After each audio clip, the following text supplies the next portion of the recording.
Om Namo Bhagavate Vasudevaya. Om Namo Bhagavate Vasudevaya. Om Namo Bhagavate Vasudevaya. Om Namo Bhagavate Vasudevaya. Om Namo Bhagavate Vasudevaya. Om Namo Bhagavate Vasudevaya. Reading from Srimad Bhagavatam, Canto 1, Chapter 2, Text 7. Vasudeve Vasudeve Bhagavati Bhagavati Bhakti Yoga Bhakti Yoga Prayojitaha Prayojitaha Janayati Janayati Ashu Ashu Vairagyam Vairagyam Jnanam Jnanam Cha Cha Yat Yat Ahitukam Ahetukam Vasudeve Bhagavati Vasudeve Bhagavati Bhakti Yoga Prayojitaha Bhakti Yoga Prayojitaha Janatyashru Vairagyam Janayatyashu Vairagyam Jnanam Cha Yadahetukam Jnanam Chayadahaitukam Vasudeve Bhagavati Vasudeve Bhagavati Bhakti Yoga Prayojitaha Bhakti Yoga Prayojitaha Janayatyashru Vairagyam Janayatyashu Vairagyam Jnanam Cha Yadahetukam Jnanam Chayadahaitukam Vasudeve Bhagavati Vasudeve Bhagavati Bhakti Yoga Prayojitaha Bhakti Yoga Prayojitaha Janayatyashru Vairagyam Janayatyashu Vairagyam Jnanam Cha Yadahetukam Jnanam Chayadahaitukam Vasudeve Bhagavati Vasudeve Bhagavati Bhakti Yoga Prayojitaha Bhakti Yoga Prayojitaha Janiyate Ashu Vairagyam Janayatyashru Vairagyam Jnanam Chayadahaitukam Jnanam Cha Yadahetukam Vasudeve Bhagavati Vasudeve Bhagavati Bhakti Yoga Prayojitaha Bhakti Yoga Prayojitaha Janayatyashu Vairagyam Janayatyashru Vairagyam Jnanam Chayadahaitukam Jnanam Cha Yadahetukam Vasudeve Vasudeve unto Krishna unto Krishna Bhagavati Bhagavati unto the personality of Godhead unto the personality of Godhead Bhakti Yoga Bhakti Yoga contact of devotional service contact of devotional service Prayojitaha Prayojitaha being applied being applied Janayati Janayati does produce does produce Ashu Ashu very soon Vairagyam Vairagyam detachment detachment Jnanam Jnanam knowledge knowledge Cha Cha and and Yat Yat that which that Ahitukam Ahetukam causeless. causeless. Translation: by rendering devotional service unto the personality of Godhead Sri Krishna, one immediately acquires causeless knowledge and detachment from the material, from the world. Those who consider those who consider devotional service to the Supreme Lord Sri Krishna to be something like material emotional affairs may argue that in the revealed scriptures, sacrifice, charity, austerity, knowledge, mystic powers, and similar other processes of transcendental realization are recommended. According to them, bhakti or the devotional service of the Lord is meant for those who cannot perform the high-grade activities. Generally, it is said that the bhakti cult is meant for the Shudras, Vaishyas, and the less intelligent women class. But that is not the actual fact. The bhakti cult is the topmost of all transcendental activities, and therefore it is simultaneously sublime and easy. It is sublime for the pure devotees who are serious about getting in contact with the Supreme Lord, and it is easy for the neophytes who are just on the threshold of the house of bhakti. To achieve the contact of the Supreme Personality of Godhead, Sri Krishna, is a great science, and it is open for all living beings, including the Shudras, Vaishyas, women, and even those lower than the low-born Shudras. So what to speak of the high-class men, like the qualified Brahmanas and the great self-realized kings. The other high-grade activities designated as sacrifice, charity, austerity, etc., are all corollary factors following the pure and scientific bhakti cult. The principles of knowledge and detachment are two important factors on the path of transcendental realization. The whole spiritual process leads to perfect knowledge of everything material and spiritual, and the result of such perfect knowledge are that one becomes detached from the material affection and becomes attached to spiritual activities. Becoming detached from the material things does not mean becoming inert altogether, as men with a poor fund of knowledge think. Naish karma means not undertaking activities that will produce good or bad effects. Negation does not mean negation of the positive. Negation of the non-essential does not mean negation of the non-essentials does not mean negation of the positive. Negation of the non-essentials does not meant negation of the essential. Similarly, detachment from material forms does not mean nullifying the positive form. The bhakti cult is meant for realization of the positive form. When the positive form is realized, the negative forms are automatically eliminated. Therefore, with the development of the bhakti cult, with the application of positive service to the positive form, one naturally becomes detached from inferior things and he becomes attached to superior things. Similarly, the bhakti cult, being the supermost occupation of the living being, leads him out of material sense enjoyment. That is the sign of a pure devotee. He is not a fool, nor is he engaged in the inferior energies, nor does he have material values. This is not possible by dry reasoning. It actually happens by the grace of the Almighty. In conclusion, one who is a pure devotee has all other good qualities, namely knowledge, detachment, etc. But one who has only knowledge or detachment is not necessarily well acquainted with the principles of the bhakti cult. Bhakti is the supermost occupation of the human being.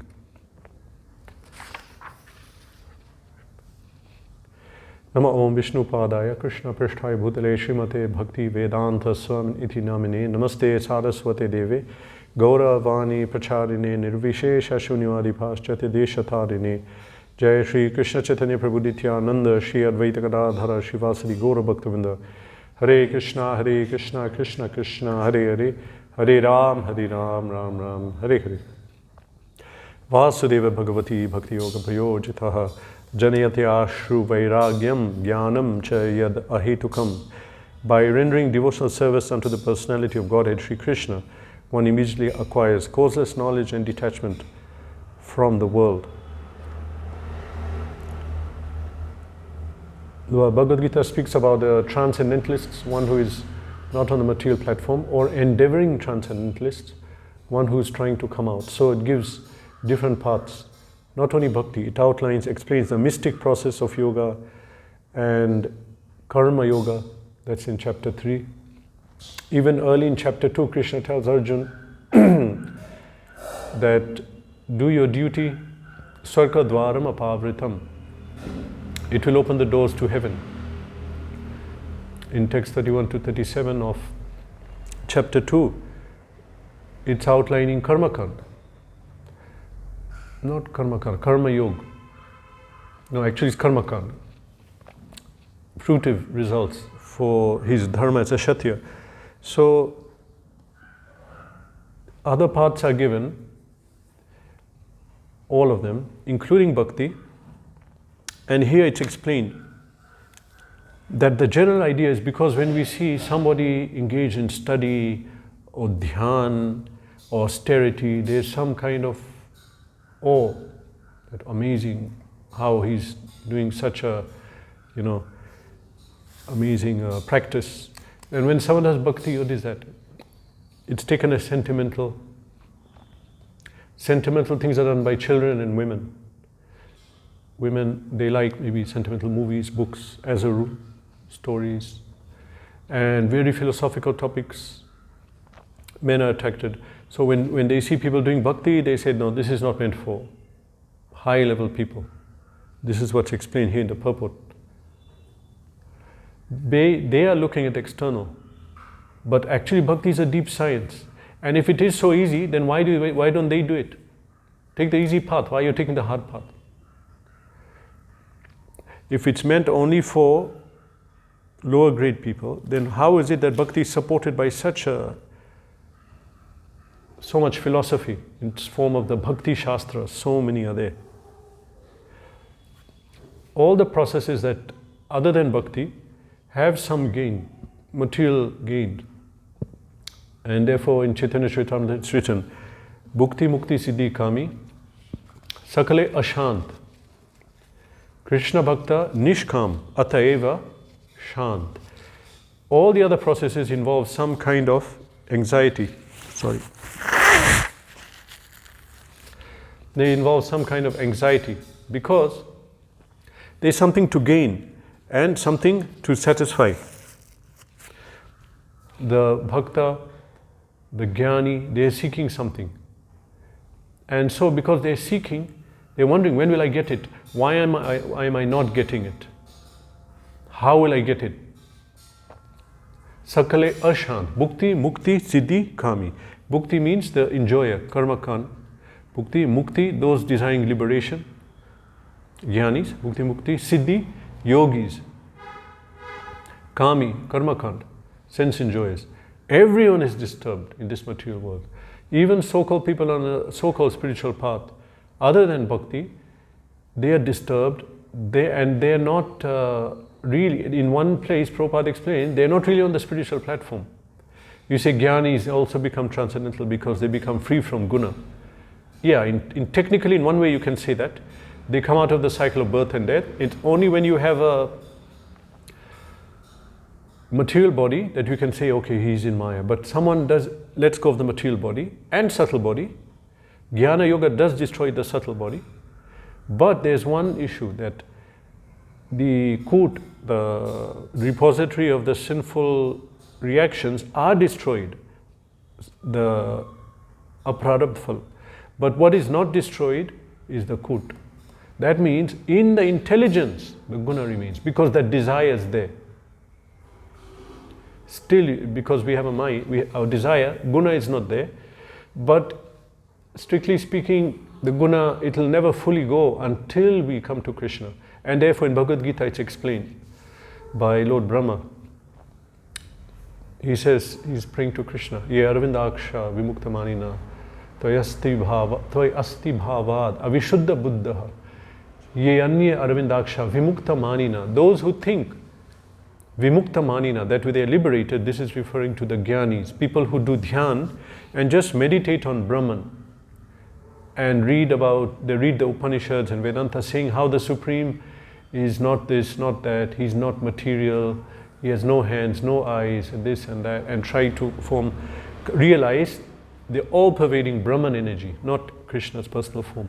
So they become purified of guna, but not fully. Avishuddha Buddha, intelligence remains contaminated. Tvai asti bhavad avishuddha buddha. Because they are desiring to escape the cycle of birth and death. And they did not awaken their real desire to serve Krishna. So because they still desiring something, that escaping, that is not a pure platform. Toyastiva avishuddha buddha. Then aruya krichrena param padam tato patantiyada na druta yushmad angrayaha. Aruya krichrena, they struggle hard to come to the point of liberation. Param padam, to the point of param padam, they struggle hard. Patantiyada, so they'll come to a position on the Brahman. Patantiyada na druta yushmad angrayaha.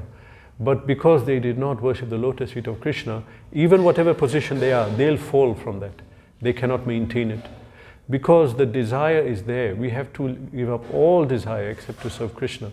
So jnanis, even though they come above a lot of things, but avishuddha buddhayaha, intelligence is not pure. Pure intelligence means when the intelligence is endeavoring simply to serve Krishna. Mind is repository of desires. Intelligence makes the plan. What plan are we making? What is our plan in this world? Should be to serve Krishna. Other than that, that's not pure, and there'll be a reaction. Patantyada, they'll fall. Even in Bhagavad Gita, Krishna explains that Ahamadi sarvayajnana bhokta cha prabhureva cha ye tumam na abhijanati patanti. I forgot the last word. Huh? Yeah, chavantite, atmanastat chavantite. So, karmanastat chavantite. That the translation of that verse is, Krishna says, I am the only enjoyer of sacrifice. Aham adi yajnanam sarva yajnanam bhokta cha prabhureva cha. I am the enjoyer and master of all sacrifice. In other words, we only meant to worship Krishna. Ahami sarva yajnanam bhokta cha prabhureva cha. Ye tumam na abhijanati. One who doesn't accept or know that. Patanti.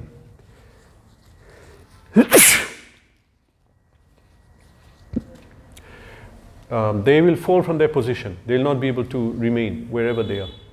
Fall. That means whatever knowledge and detachment they have cannot be maintained. The Brahmavadis, they cannot maintain it. This material energy is strong, it will pull us. The only shelter is Krishna. The practice of bhakti, it gives so many side benefits, because now this is a world of benefits in this Kali Yuga. Because of contamination of Rajagun excessively, the character of Rajagun is that the characteristic is one seeks sense enjoyment.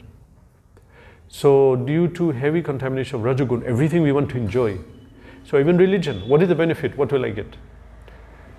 In other systems we get powers, we get detachment, jnana. In bhakti we get devotion. So people think like this. We simply get devotion. Why should I do that? Nothing else.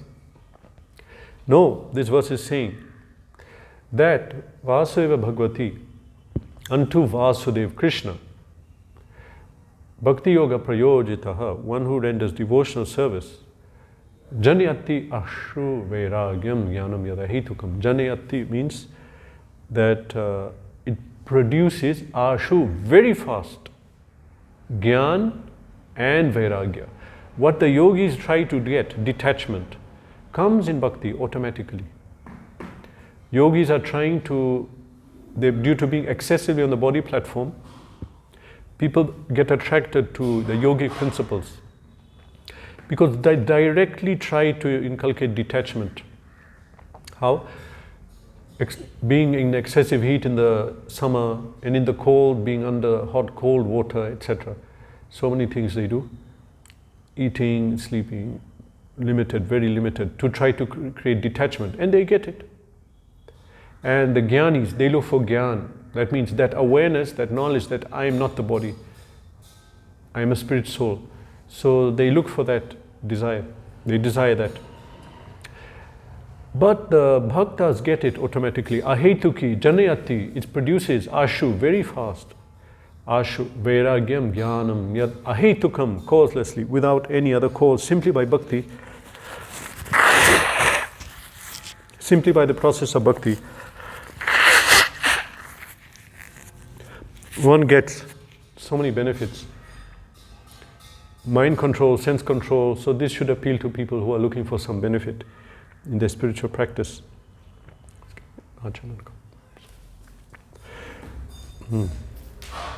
So, when we say that bhakti is sentimental, for sentimentalists, is it a fact? No, it's not, because bhakti is performed through the Shastra. That will come in the future verse. Tat shradadhana munayo Bhakta Shuta Grihitya Pashanti Atmani Chatmanam Shuta Grihitya. Okay, anyway, it says there in that verse that one who is serious introspective sage, that Shradadana Munayo Jnana Vairagya Yuktaya Pashanti Atmani Chatmanam Bhakta Shuta Grihitya. That the process of seeking the absolute truth is for a serious person seeking. That Shradadhana Munaya. Muna means someone who's thinking, a thinker, Muni. So the very serious personality who's endeavoring to seek perfection, to see himself, Pashyanti Atmani Chatmanam, and to see the Supreme Personality of Godhead. What is his process? That Shradadhana Munayo Jnana Vairagya Yuktaya. He is endowed with Jnana and Vairagya, and therefore is able to, and also follows the Bhakti Shastras, Bhakta Shruta Grihitaya, Pashyanti Atmani Cha Atmanam. He is able to practice and gradually see himself as a pure soul. So, Jnanis, they seek knowledge. That knowledge that I'm not the body, because that's their method to become detached and to come out of this cycle of birth and death, which they do, but it's not permanent. So what the bhaktas what the jnanis are looking for, and the yogis, jnana and vairagya comes in bhakti.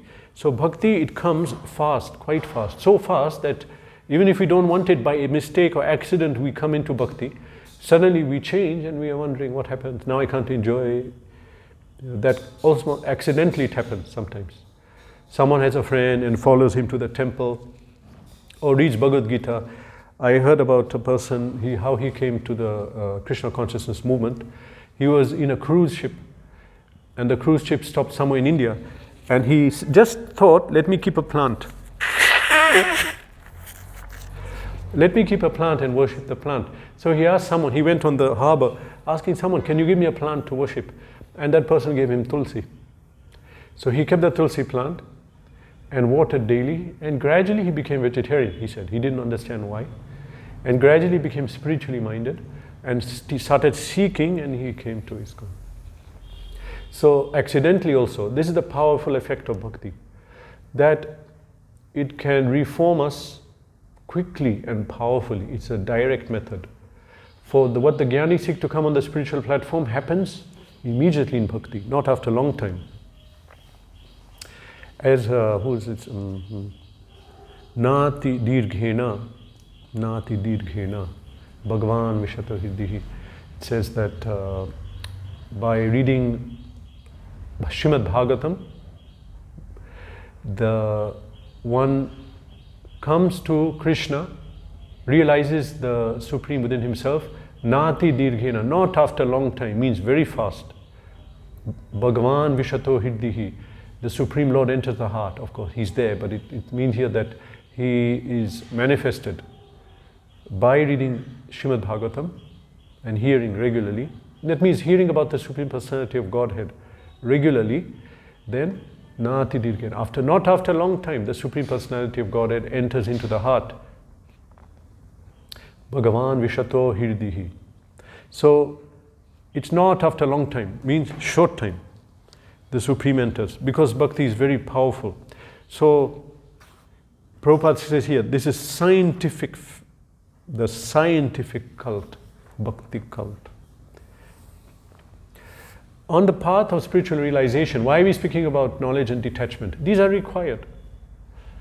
How are we going to advance and detach from the material platform?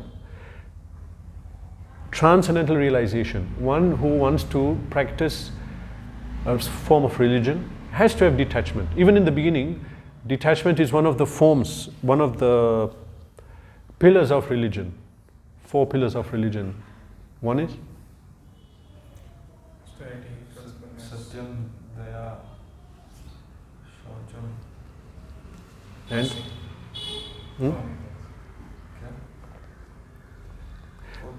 Yeah, you missed one. How will you take Diksha? You have to say them. Tapa, yeah, okay. So the 4 pillars, one of them is tapa. Tapa means austerity. Why is austerity needed in religion? Because people have a material body, and this material body demands. At some point we have to face and say no. That's difficult. So we cannot do it so much, but at least small gains. So, and then as we practice bhakti, we are able to overcome the great material attachments. But at least in the beginning, to begin bhakti, we have to have detachment. I like to do this, I like to eat this, I like no austerity, don't do it. don't do it. Body is demanding, don't listen. Austere. Tapa. So that's a principle. But also, as you begin bhakti, how does a simple person advance who doesn't have any skill? Simply by doing bhakti, they will get the knowledge and detachment. They will get it. These two factors are important in transcendental realization, because to realize I am beyond this material world, I have to get jnana. So people seek that jnana through different ways, but there is no need. In bhakti, of course we need preliminary jnana to begin bhakti, that knowledge. But here jnana is referred to as internal realization. That is imparted automatically in bhakti, quite fast. The whole spiritual process leads to perfect knowledge of everything material and spiritual. The result of such perfect knowledge are that one becomes detached from material affection and attached to spiritual activities. Gyan, realization that I am a soul, automatically gives detachment in the sense that I don't anymore desire to gratify the body, because I'm not. I realization, I'm a soul. So then the body activities diminish, body fades away. The subtle and gross body. Naishkarma means not undertaking activities that will produce good or bad effects. That is transcendental. Naishkarmam api achyuta bhava na shobhate jnanam alam niranjanam. Narad Muni instructing Vyasadeva in Srimad Bhagavatam. So he speaks this verse saying that transcendental activities, naishkaram api achyuta bhava niranjanam. That means that process of religion which is not having God, Supreme Personality of Godhead in that system, impersonal or whatever other things, is not really religion. Na shobhate jnanam alam niranjanam. It is not really qualified as religion. Because when we speak about getting Gyan means I am a soul, I am a servant of God, I have to serve Him. This is the full Gyan. Partial is I am a soul. Okay, so what will you do? Nothing. I'll just sit in Brahman. No, you have to do something. If you can't not do anything, then you will become attracted back into material life. And then, still being detached from matter, you will start philanthropic things. Poor feeding, opening schools, hospitals for the poor, thinking I'll help the poor, because we don't want to get back into fruitive activities. We somehow realize Brahman, but same time we're not getting the taste. That final taste will come from bhakti. And the bhakti school has this very powerfully, that anybody, whatever the past life or this life, whatever they committed, whatever they're born in, whatever karma they have from the past or this life, they're able to take bhakti. In Bhagavad Gita, Krishna says, Stya vesha sata shudas te piyanti param gatim ye pisyu papayonayaha Stya vesha sata shudas te pisyu papayonayaha te piyanti param gatim. How did it start?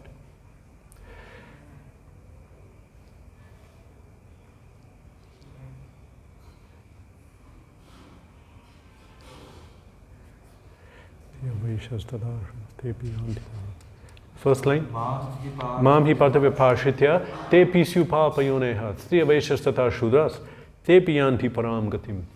This verse, I remember that we were once in a temple in Chennai, Sri Vaishnav temple.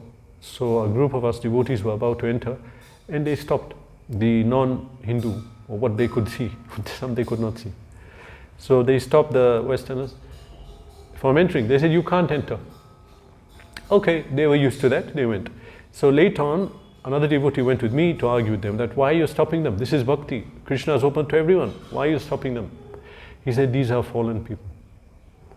He said that they're sinful in past life, they turned against Krishna, so they're born outside Vedic culture, which is a fact. Krishna says in Gita in chapter 16 that one who doesn't surrender to me, he takes birth in demonic species. Mura janmani janmani mama prapyaiva tato yanti yadamam gatim. The one who doesn't surrender takes repeated birth in sinful births. Okay. So he said that they're sinful people. Krishna doesn't, they should not enter and disturb Krishna, and So at that time, that was even before I took Diksha, it was a long time ago. So I figured out, why is he saying that, how to counter, even my friend couldn't counter that. Then I spoke to someone years later, they said this is the verse, just point this verse in Gita. This is the verse. That yes, people, some come to me sometime, we're speaking on topics, and then they say that, what about me? I did so many things in this life, can I come to God? Or, okay, someone is from such a background, they shouldn't enter temple, even within Vedic culture. It's true. It was true in a different way, that some people who were not in the Varnashram, that time it meant they're from the forest. Forest dwellers will not be living in the city. They'll be not bathing, maybe many days, hunting and eating raw meat, and killing with a bow and arrow, and maybe they shouldn't enter temple. In fact, someone has a big cut, bleeding, they should not enter temple. They're contaminated. And women who are in the impure, a lot of people can't enter who are contaminated. It's not just them. So that is a fact that some can in that, but now of course it's different now, because practically everyone is fallen. So this is the verse that says anyone can come to bhakti. And by the process of bhakti, it's so purifying that we can't imagine what will happen, how someone can be elevated. And we don't know who Krishna will select. Many people can be practicing. Who will Krishna select to purify or not select? So, in the process of bhakti, here a point is made that some people try to attain perfection by giving up the bad things. Like, I have tendencies for sense enjoyment, let me stop it, let me do yoga and tapasya till I overcome it. And that's tendency for sense gratification, and tendency for fruitive things. Let me give charity, give it out, then I'll stop that idea of trying to gain things. Let me give charity, that's a healing way, okay? So that's one way, but another way is you simply attach to Krishna. When we attach to Krishna, automatically, though bad things go, anartha upashamam sakshat bhakti yogam adhokshaje. Simply by practicing bhakti, anartha upashamam, the anarthas go, there is no separate endeavor needed. This is the great power of bhakti. And therefore, how do you tell? It's easy. You can see, we have to actually get trained in understanding. Bhakta shrutta grihitaya. A devotee should understand the science of bhakti. Therefore, Prabhupada recommended, suggested, or shall I say, ordered all devotees to read Nectar of Devotion repeatedly, not once. Otherwise, we mistake a non-devotee for devotee, or someone who's not so advanced for very advanced. And one may say, why are you making this distinction? We have to, for example, when accepting a guru, or when accepting spiritual instruction from someone, you can't just take anyone who's saying he's a guru. So we have to understand. And now here it says, what is the sign of a devotee? If he's practicing devotion long time, then Gyan and Vairagya factors are very much increased. This verse is saying, by practice of bhakti, Gyan and Vairagya comes. So an advanced devotee will have Gyan and Vairagya to a great extent, and that will show in his everyday life. Not simply Shastic knowledge that we can memorize, but realized knowledge in his everyday life. You can see this person is advanced because his Gyan and Vairagya factors in his life are increased. So Prabhupada says, similarly, the bhakti cult, being the supermost occupation of the living being, leads him out of material sense enjoyment. That is the sign of a pure devotee. Not having sense enjoyment. That's mentioned in chapter 2 also, where Krishna asks, because Krishna told Arjuna about how one who practices, comes to Krishna, gradually gives up sense enjoyment. This is an elevated person. So Krishna says, Arjuna asked how to, no, he doesn't say it. He simply says that when one comes out of the material forest of enjoyment, then he performs bhakti unto me. So Krishna tells Arjuna, Arjuna asked how to recognize such a person, who he claims as Stita Pragya. How to recognize him? So first thing Krishna answers that, then the rest of chapter 2 is about that. But the first he answers, Prajehati yati kaman sarvan partha manogatan. He gives up all desires that are coming in the mind. So this is interesting. Desires are still there, they come in the mind, but he doesn't act on them, as so long as we have a material body. He attains to knowledge, even up to stage of bhav. The risk is there. Thoughts come, but prajahati yadi kaman sarvan partha manogatan. He doesn't act on the sense in gratification thoughts that come in the mind. Atmani eva atmana tushta sthita pragasthat uchyate. He is satisfied simply in himself with knowledge and his practice of bhakti. So such a person, the symptom, this is one important symptom, giving up sense gratification. So how do devotees give up sense gratification? Austerities? No. Prabhupada writes in Introduction to Nectar of Devotion that excessive austerity makes the heart hard. And then in a hard heart, it's difficult to get bhakti. It has to be soft heart. So how do we get detachment? Bhakti. Practice devotion, attached to Krishna, hear about Krishna, chant Hare Krishna, attend festivals, do service in the temple, give donations to temple. And we get detachment, all forms of bhakti. In conclusion, one who is a pure devotee has all other good qualities. A pure devotee, he'll get everything. He'll get benefits of all other yogic processes. Knowledge, detachment, etc. But other people will who get knowledge and detachment separately. One who only has knowledge and detachment is not necessarily acquainted with principles of bhakti. He will not get other things which in bhakti they get, many other side benefits. So, conclusion, Prabhupada writes in the last sentence, bhakti is the supermost occupation of the human being. There is no other path we should take. Simply hear pastimes of Krishna from Srimad Bhagavatam, read Srimad Bhagavatam, practice devotional service. Hare Krishna. Any question? Yeah, one question. Yes. Prabhupada writes in Prabhupada, like, bhakti is easy for beginners, so it's just about to enter the house of bhakti. And he explains like other factors as well. So, is it like bhakti is not, easy after a certain point of time, and if it's not easy, then we are advancing? No, I think here when the context is this, that when you start a process you have to be trained, you have to be qualified. For example, in the Shankara school, if you want to practice anything, first take sannyas, then come and talk. How can a lay person do it? Here I think the emphasis is on that when you begin a process you have to be qualified. What about Ashtanga Yoga? Who can do it? Beginners? No. But bhakti anyone can do. A beginner can just take it. It's easy, that form of yoga. Even for beginner.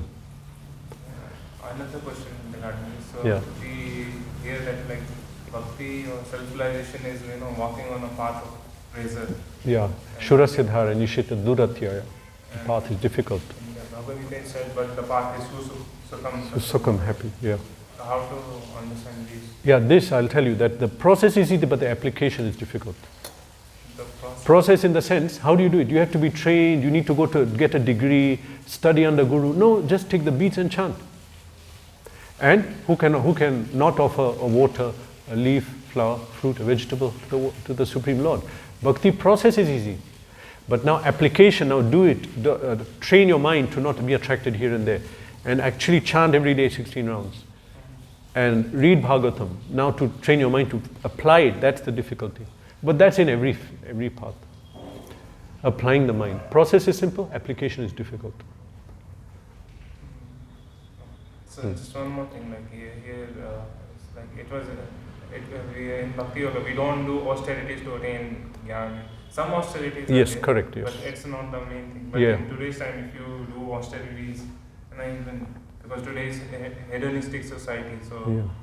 so it doesn't make sense. Even if we search any word for austerity which we are using, we are not using it any regular term. So austerity is very outdated. So how can we make people understand like austerity is required? So general public, austerity is a part of life. We should inculcate it. We should not give into our minds, to our whims.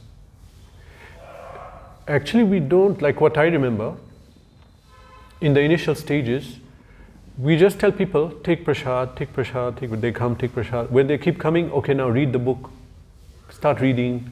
Now when they start taking prasad, I know one, when I was in Salem, I remember one person, he came regularly and then he just took prasad and left. He took prasad and left. At the end he came.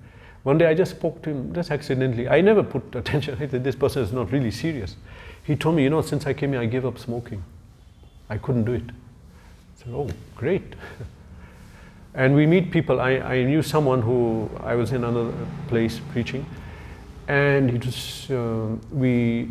used to come and get involved, but he didn't like philosophy at all. He'll take prasad, everything. Then after a long time, I left the temple. After some time I came, I met him. I said, are you in the process? No, I'm not. Why aren't you coming? Oh, you come, you are here, so I was coming. I said, no, it's bhakti, you should come. Then you should come and do it. It's for your benefit. I said, so you're not doing anything now? He said, you know what, I became vegetarian and I can't eat meat since. So my point is that teaching austerity, if we properly preach, that may not be such a challenge and required. Because if you push them to take a lot of prasad, which Prabhupada did, that will give them sukriti and spiritual intelligence to understand philosophy. They'll gradually understand. And then if they read also, then the last nail in the coffin, they say, no hope. If they start reading and taking prasad regularly, it will lead to another thing gradually. Okay? However, if still there is some lingering attachments which we have to address, we can just make it a point and say, austerity is needed in everything. If you want to do a degree, you have to do austerity. I'd rather go here or there, but I have to go and stay every morning, go to the class. And many people go far from their houses to do it, to do degrees. Or another country, austerity is required. To do a business, austerity is required. Wake up today, I want to have fun, no, I have to open the shop. Austerity is everywhere. But what the thing is that why do they do that austerity? Because they understand this is, I'm going to gain. So they're thinking, I'm doing austerity, what for? They couldn't understand what is bhakti. So you have to explain them what is the benefit, then they'll do that austerity. So austerity is everywhere, you explain them. And explain them really what is the benefit of bhakti. You have to do this, otherwise what is the alternative? This is the highest occupation. Yeah. I have a question about yeah. This, at subtle level, the tendency is remaining in the impersonalist. It remains within the intelligence you mentioned. So when you said that in jnana process, it still destroys the subtle body. So isn't intelligence and also the mind part of the subtle body? When I was speaking this, I thought of this exactly. But is it the tendency? Is it within the soul or not? Soul has mind, intelligence, and mind, intelligence, and senses are on the soul. Now they are covered by matter. When one does jnana yoga, it destroys a prarabdha phal and the bij, but not the kut. The kut is the wrong understanding. Avidya is not destroyed. Avidya, that wrong understanding. Why did we come here? We had a wrong understanding that I'll enjoy. So we came to Goloka. Now, okay, I'm not enjoying. And they don't enjoy. I'm not. But they're not serving Krishna, so they'll not go to Goloka. But because they desire not to enjoy, they'll not take birth again in the material world. But because they have avidya, avidya means that still they're in ignorance. Avidya is what causes us to sin. If you see the cycle of sin, in Nectar Devotion is explained. Due to avidya, we get kut, the desire to sin. Then we sin. Then we get the result, we get the body, everything comes. So avidya is what brought us. Now when we get the knowledge, oh, we'll not go back. Now we got knowledge, we'll not come back here. But the Brahmavadis, that avidya is still there in them. They partially gave up sense gratification, so okay, come out of the material world. But they didn't awaken the other. So therefore they'll be in the middle. So but where is the kut? This is avidya. There's a diagram that is drawn. It's avidya leads to kut, desire to sin. You sin, the sin gives a result. That result comes, we have to suffer it. But because we sinned, again the kut comes. It's reinforced our tendency to sin. So what we are talking about here is avidya, that wrong desire. Wrong desire is in, where is it? It's in our consciousness. What brought us here? A thought came that let me enjoy separately. That is avidya. So that is there, it's still there. It brought us here, it didn't go, so we'll not go back. Where is it? In our thought, consciousness. It is not part of the subtle body. No, subtle body. It says Avishuddha Buddha, okay? That says in the shloka. I don't have so much knowledge to be able to explain that fully. Now, what does this mean? But the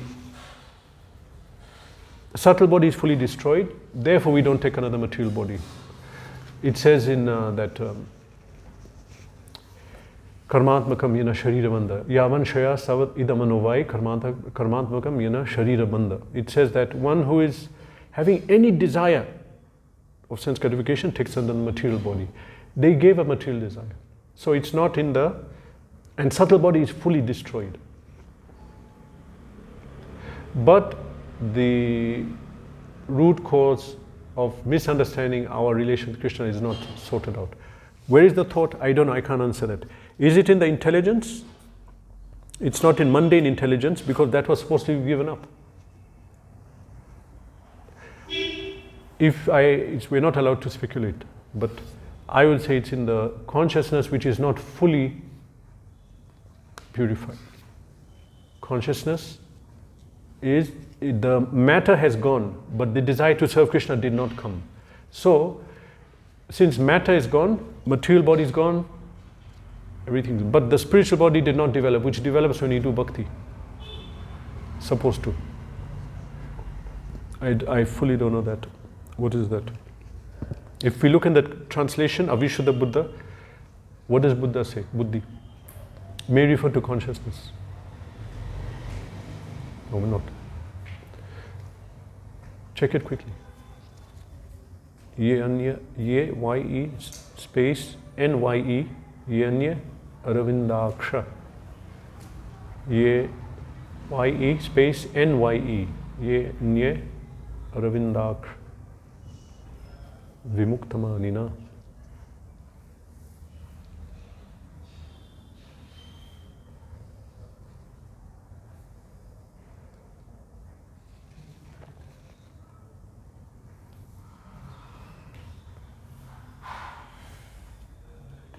What? Avishuddha Buddha, word to word. Whose intelligence is still not purified and who do not know the goal of life. Yeah. Avidya. They in avidya, ignorance. So where is that residing? I don't know. We have to clarify that. Let's see. Here it says whose intelligence is still not purified. Intelligence. But they don't have a subtle body. Otherwise they will definitely take another material body at death. Therefore I'm saying consciousness is not Krishna conscious. Okay. I don't know, that's the thing, I don't want to misguide. Okay? Hare Krishna. We'll find out. Shrimad Bhagavatam ki Jai.